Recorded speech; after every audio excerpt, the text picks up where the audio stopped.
if you're a God-fearing Filipino and you are not into something which is destructive to your fellow men, you have absolutely nothing. I will die for you. Yes. Sino yung unang pinatay niyo? Hindi ko na po matandaan, Your Honor. O usually, yan ang mga natatanto sa isip ninyo. Ngayon, Na ano lang ako, no, dahil hindi mo matandaan kung sino yung unang-una mo napatay, pero naalala mo, kailan yung Bersabal? 1997? 1993? 97 yata, Mr. Chairman. 97. Medyo matagal na rin, ano? Pero yung kay Bersabal, naalala mo yung pansit, eh. Kasi Pero yung una mong pinatay, hindi mo matandaan man lang kung anong pangalan. akong, yung first ko po na... Anyway, ano lang, observation, kasi alam mo, investigador ako eh. Pasensya ka na kung medyo Yes, Mr. Chairman. mausyoso ako dahil di ba tayo mga investigador, medyo pag gusto nating i-test yung credibility Yes. ng isang testigo, hindi lamang para husgahan siya, kundi para rin magkaroon ng parehas na pag-iisip to sa mga inaakusahan. Di ba? Pagka sa debriefing, medyo may mga sablay, nawawalan ako ng gana na i-pursue yung operation kasi parang mali ata itong informante na ito. Ganun lang yung aking pag-iisip kasi sabi mo nga eh, Mr. yung Chair, mga importanteng bagay, hindi, sandali lang. Hindi mo malala, pero yung pansit, naalala mo na, pati yung kinain nyo noong 1997, naalala mo pa eh. Anyway, Senator Grace, please continue. Arthur, pwede bang, kasi baka makalimutan ko, itatanong ko, ano. Nasabi mo, sa affidavit mo rin, narinig mo yung tunog ng baril na may suppressor, di ba? So, kaharap ka ba mismo nung ginawa o narinig mo lamang yung tunog ng suppressor? narinig ko lang po. So wala ka, nung nangyayari yon, wala ka, narinig mo lang. Sa labas pa ako ng bahay. Nasa labas Mr. ka ng bahay. Kasi alam mo sa press statement, sa press con mo noong February 20, kasi ang affidavit mo dated February 19, di ba? Yung public confession mo February 20, isang araw lang pagitan. Ang sinabi mo rito, baka ito gagawa ng pagganti dahil inubos natin ang buong pamilya niya. Dito po, wala nagsuporta. Dito, evil prevailed. Napatay po ang buong pamilya sa harap ko using alin po ang totoo rito ngayon? Yung inyong affidavit o yung sinabi sa inyong press con? Magkaiba eh. Sa inyong press con, maliwanag na naandyan ka, kaharap ka nung nangyayari kasi napatay po ang buong pamilya sa harap ko using a caliber 22 with a silencer. And the rest po is history. Pero sa iyong affidavit na ginawa nung isang araw lang ang pagitan kasi February 19 against the February 20 public confession, sinabi mo nga at kinonfirm mo ngayon na narinig mo lamang at nasa labas ka ng bahay. So alin po ang totoo talaga? Totoo po yun, Mr. Chairman. Hindi, alin ang totoo sa dalawa? Nandoon ako sa labas pero I consider na nakita So ko. mali yung nasabi mo sa press con. So itatanong ko, no?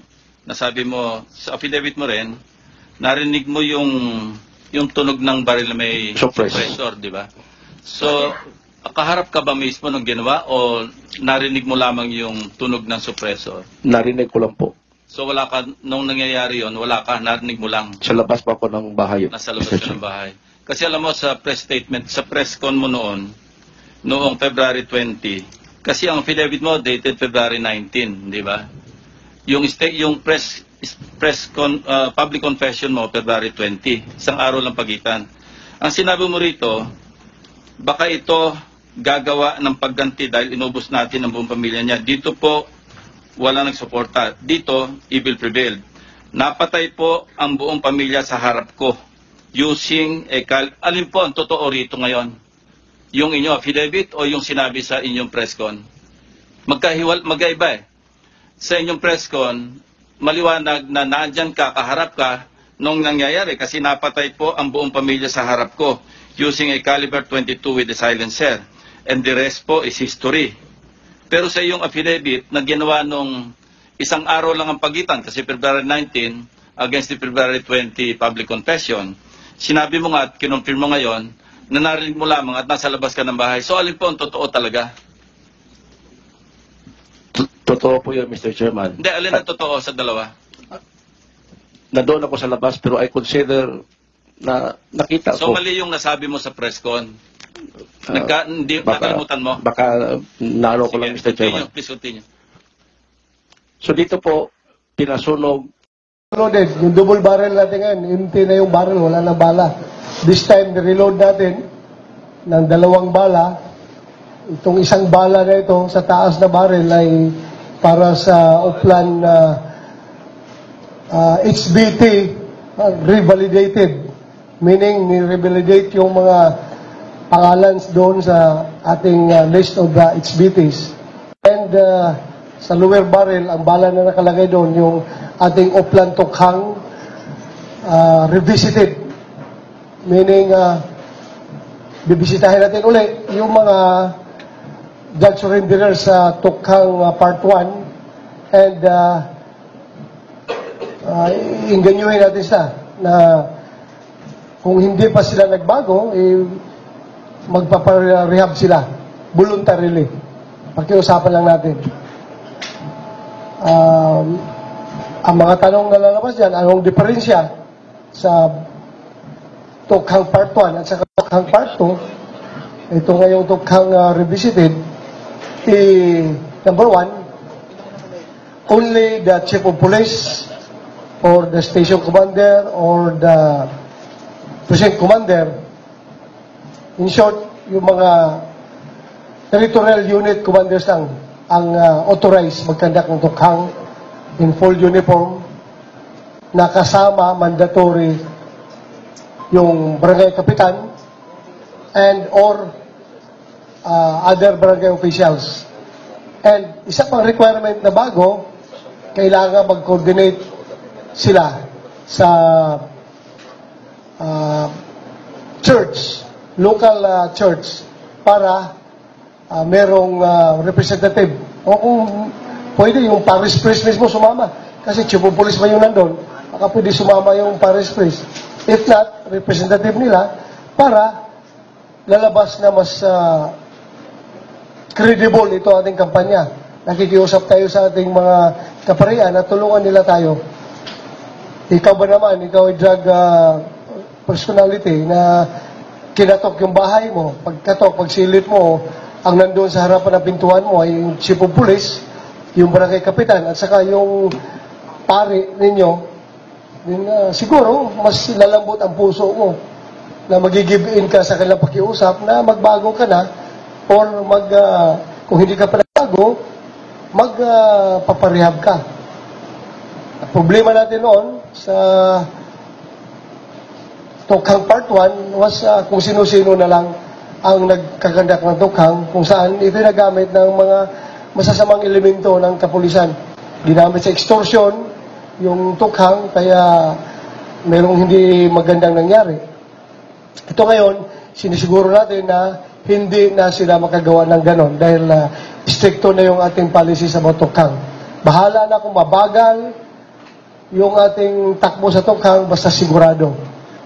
Ayaw natin yung diretsahan na kung sino-sino na lang at yun, hindi na supervise ng properly at nasingitan ng mga lukulukong pulis. So ngayon, siniguro natin na hindi na sila makasingit. For the 30 million people passing through the Ninoy Aquino International Airport every year, traveling just got more convenient.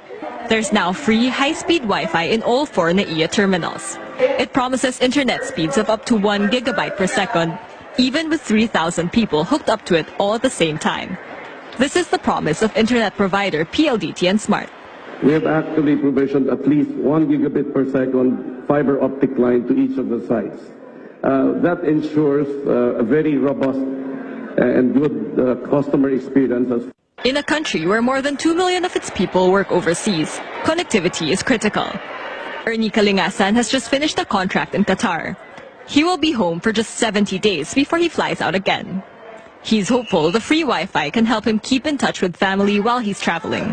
Kaysa gumagastos ka pa ng malaki ng kung saan ngayon, madaling-madali na.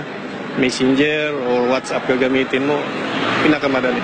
Mary Janice Osorio is a teacher based in Dubai. She doesn't have a local SIM card. She just relies on public Wi-Fi when she visits her family. Importante kasi kailangan, kunyari, meron kang sa mga kamag-anak mo at may problema ka sa loob, pwede mo silang makontak ulit na kung ano man ang kailangan mo sa kanila. And for Rico Marasigan getting sent off by his family, the Wi-Fi keeps his mind off the pain of being away. He will be in Saudi for a year. Okay din yung mga games. Pag wala kang naiinip ka, nag-games ka na online, plus of plans. The Wi-Fi in NAIA will be free and unlimited starting today. A 1-hour cap will be introduced in October 10. Claire Yao, CNN, Philippines. PLDT sale of its nearly